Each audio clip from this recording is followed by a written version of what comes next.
Hello, so some people had some questions about assignments. So I'm going to show you just a quick little way to create assignments and the different options you have with assignments as far as collection. I can't get into too much of the assessment just because I don't have access to student work.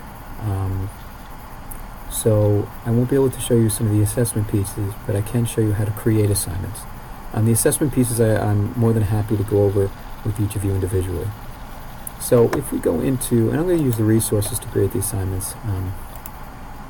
Let's say I want to create an assignment in my Unit 3. And I want to either work with one of the assignments or make my own. If I want to make my own, all I do is click Add. And then you see the assignments under the activities. And in the activities you have everything else from discussion boards to surveys to your tests. But assignments is going to be what you're going to be using the most. So if I click on assignments, it's going to give me an option. Mine's going to be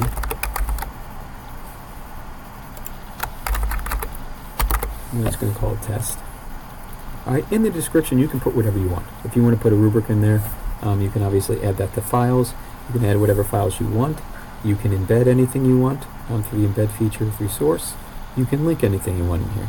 If you want to record your voice, you can do that in this function as well. If you just press the record button, then you can give audio directions. If you want to give video directions, you can do that with a video recording. So it gives you a lot of options of how to and what you can use to create the assignment and all the resources you want. So you can use the assignment for anything from a closure activity all the way up through a full process writing. On the right hand side is where you have all of your options. Obviously you have a deadline. The good thing about a deadline is it puts it on the student's task page, so the students know as soon as they sign in that the assignment is due. This option here gives you the option to close it after the deadline, which means you don't collect it. Obviously that's something we don't usually do if we take late work, but it does give you that option. It can say whether it's homework or not, which we'll put it up on there as well on their home page. And then you can attach learning objectives to it. If it's in the planner, you'll see that the learning objectives already will be put in there if it's part of the plan, the overall plan in the planner. But if it's not, you can add whatever learning objectives you want.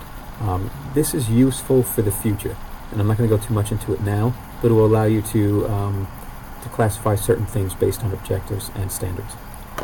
Your assessment scale.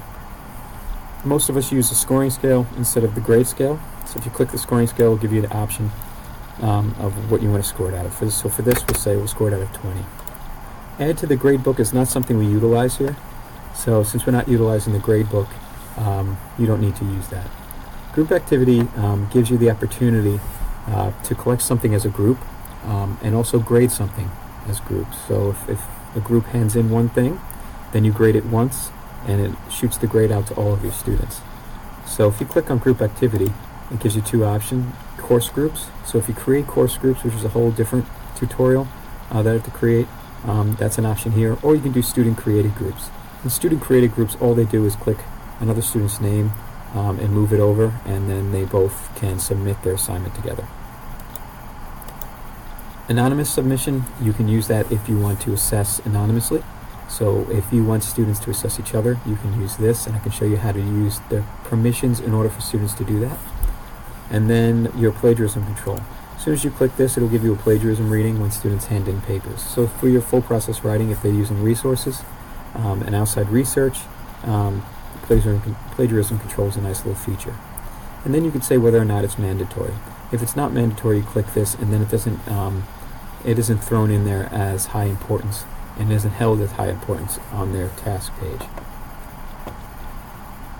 Once you have everything here, you do have an option to manage the rubric, and this is a standard-based rubric. It works the same way that the standards work for anything else.